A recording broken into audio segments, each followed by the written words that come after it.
There are two kinds of people in this world. The people who fail to do what they know they should, and those who keep doing things they know they shouldn't. Guess what? You're both.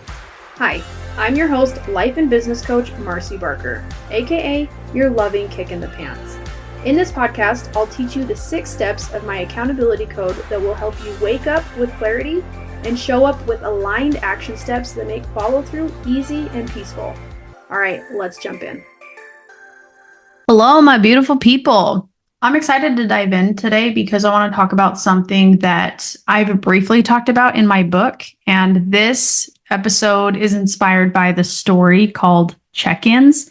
And in my book, it's split up into 6 different sections of the accountability code. Those are the chapters. So we have reflection, humility, and planning. And then we have implementing, commitment, and feedback. And this story comes from the feedback chapter. And as I tell you why, you'll get a sense for why this story makes a lot of sense in terms of getting feedback in your life. And I want to tie this into experiencing inner peace because of our ability to be accountable. Now, growing up, I feel like I had inner peace. I was a very confident person. I was a very happy kid, and I really enjoyed the communities that I was involved with. I'm so extroverted. So it was very easy for my little sister and I to just walk around town making new friends, seeing what kind of activities we could do. We were always up to serve and to meet people. And because of this, I think that I experienced a level of comfort in my own community where I felt safe to be myself. And it wasn't until I was older that I started experiencing more feelings where I'm like, what is even going on? Or like, why do I feel this way? It was a feeling of being uncertain or uncomfortable. And I think that we all experience it. Obviously, we do, because that's our conscience and it's our body's way of being like, something's not right. But I wasn't really familiar with that until I lost that sense of inner peace. And it could just be like I was adulting. I was having kids. I was in a position where I couldn't be as carefree and happy-go-lucky as I was used to.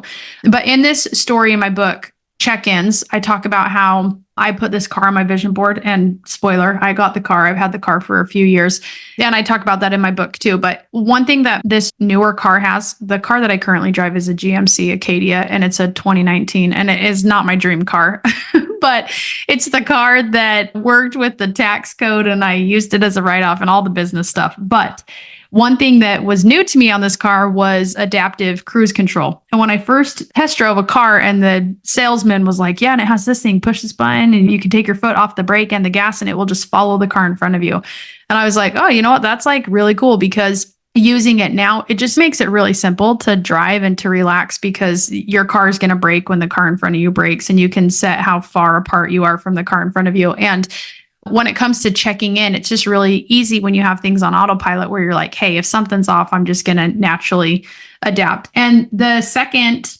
feature that my car had is lane assist. And lane assist, I think, is awesome. In theory, it's great because, if you're going to start veering off the road, it's going to set you back on course. But, sometimes when it happens without you expecting it, you're like, I was fine. I'm used to going over the line a little bit. So the car is just doing its job. But even though my car has these features on it that can keep it in check, it doesn't replace my requirement to pay attention to the road and to make sure that I'm following the path that I need to be. So having an inner sense of direction is really important, but it's also important to have these external factors that are like, hey, you're off a little bit. You need to switch it up. So in terms of inner peace and having this ability to say, I'm fine right now, I think that you have to also experience what it feels like to feel off.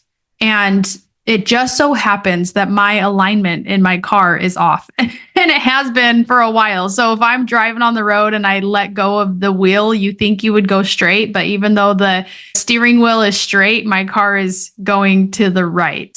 It's really annoying. I can tell you that, because there's not a sense of chill anymore. It's like I have to hold the steering wheel in the right direction or it's naturally just going to go off course. And I've had a few people look at it and it is still just kind of dumb. So if you guys have car knowledge, you can give me a little bit of feedback on how to fix that. But for the most part, it's become normal. It's become normal for me to know that my steering wheel is off and my alignment is off. And not that normal means comfortable or acceptable. It just means that I've gotten used to feeling this way.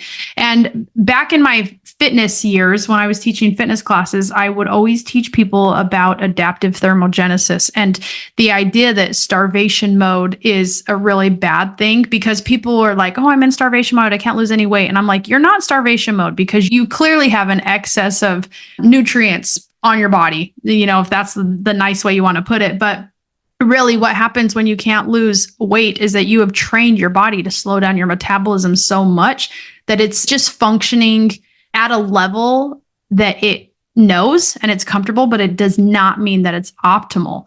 And when I would explain this to people, they're like, oh yeah, I have really tried to restrict my food. So it makes sense that my body's like, don't burn it because we're not getting that much. So there was this cycle that had to happen of like, you have to take care of your body so that it knows what to expect, because whatever feedback you're giving it, that's what it's going to base its future actions on. So in terms of this story with the car, it's not great that my alignment is off, but I'm used to it. And again, just because I'm used to it doesn't mean that it's normal. And I think when it comes to developing inner peace, sometimes it's hard to recognize because you're like, I know that I'm off, but I'm okay that I'm off because this is normal that I'm off. And this is just kind of how I function. And I'm here to tell you, just because you might feel normal or comfortable in that, you also have the ability to recognize when that's not really normal or desirable for you.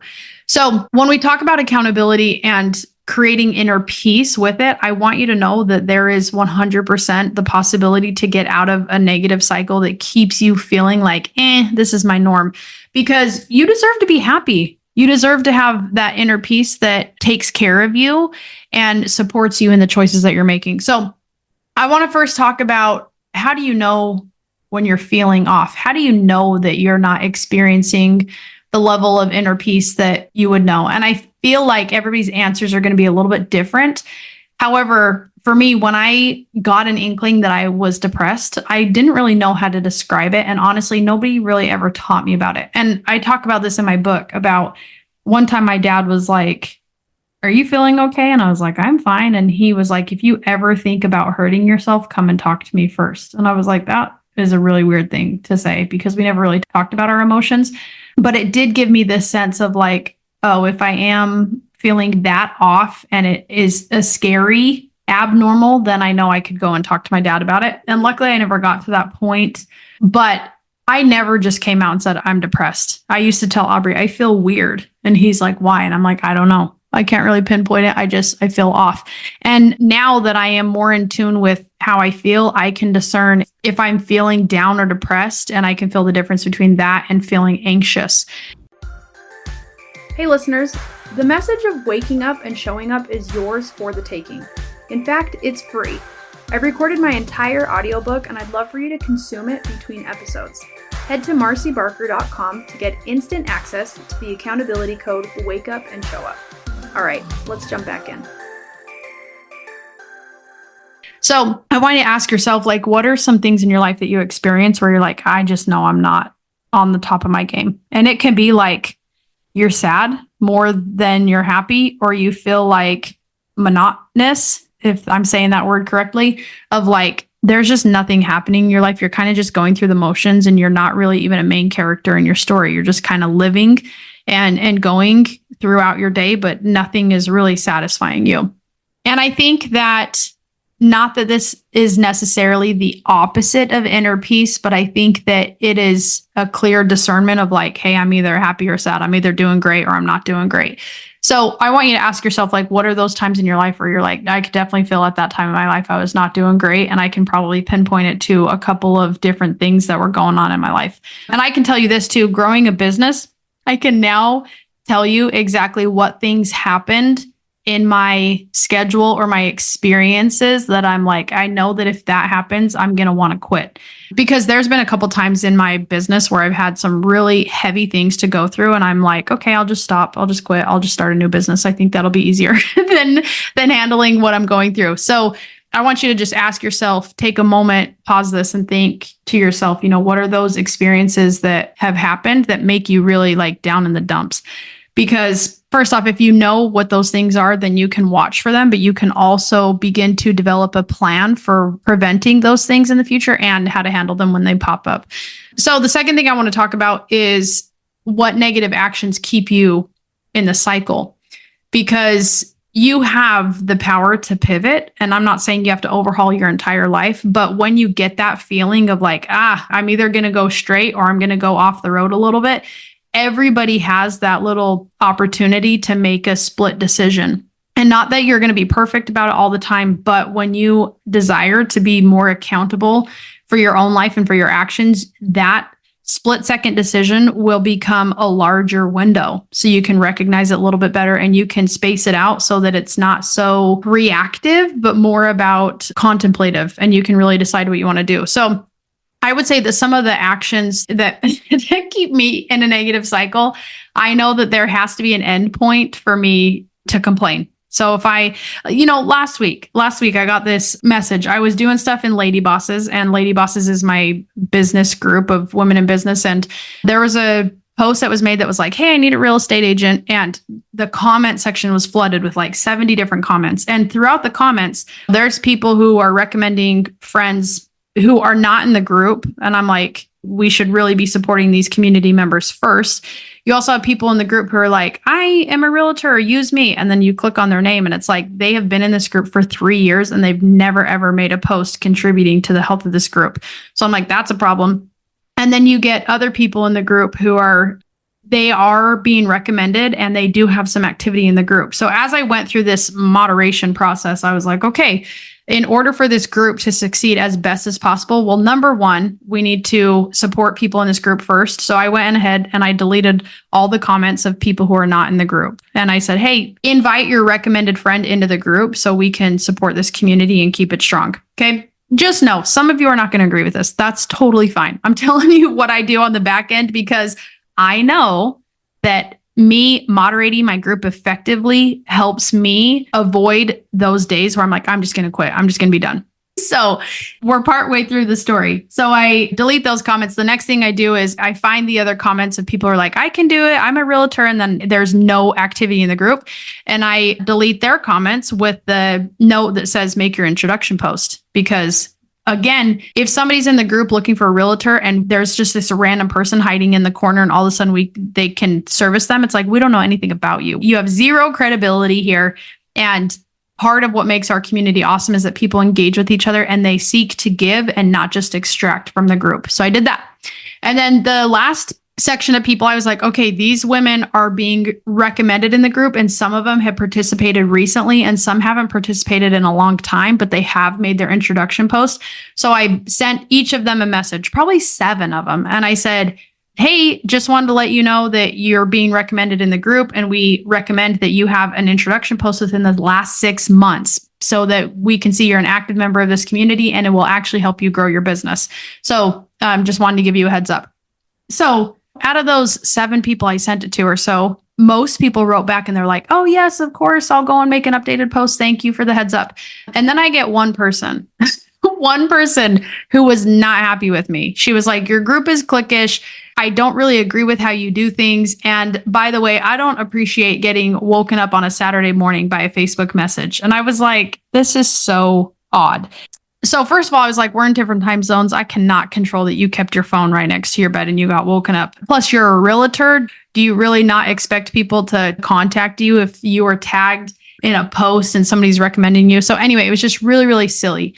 So the purpose of the story is that when I go through these different experiences, if I choose to let it derail me, then that throws my productivity off for a couple of days. I also know that if I recount this story or experience to, 5 different people who do care about me and they listen to me, it's like I can drag out those negative experiences by continually repeating them. So think about in your life, like what is something that you're like, if I dwell on this, it's going to make it worse. Or if I don't address it, things are just going to grow. And so that last person, she was like, you might want to think your approach. You might want to rethink it. And I was just thinking, I will rethink it after I get feedback. And the feedback that I got was, this is great. Thank you for moderating the group the way that you do. And even somebody sent me a thank you message. And she said, I really appreciate the community that you're building here. And I benefit from it highly. And I will go make an updated post. So thank you. And really, when it comes to inner peace, I think that you've got to recognize the things that create it, and you've got to recognize the things that really destroy your ability to feel it. And I've actively chosen that every thank you I get is going to have more weight on it than a complaint or somebody's disapproval for how I run the group, even though they've been benefiting from the way that I run the group. So ask yourself, what are some things that you've done that you're like, I know I stay in a negative cycle when I call up my mom and tell her all of the drama when I really could have just sat with it for a minute and then moved on. So a lot of actions that might keep you in a negative cycle, it might be pursuing a project that doesn't make you feel good. It could be putting off something that you know needs to get done. It could be not updating your processes in your business so that they have continual gaps in them. It can be a lot of different things, but deep down, you're going to know the best answer. So the last thing that I want to talk about is when it comes to developing that inner peace, the accountability code can help you recognize where the gaps are. And just like my car has the ability to help me stay focused and stay where I need to be, I got to take care of my car. I cannot continue to let it be off on its alignment if I'm going to expect it to keep me in check, because if I'm neglecting those patterns or habits that keep me where I need to be, then, how good am I really being at accountable? So I think that in the accountability code, you can take a look at it and say, what's the step that I need to focus on right now? If you ever need help with that, I'm more than happy to take you through the accountability code. But reflection and humility and planning are really great things when it comes to deciding what you want to do next. And then implementing commitment and feedback. Those are all about taking action. So I encourage you to sit with yourself and see what needs to happen for you next. But I can 100% testify to you that when you are actively working to be more accountable,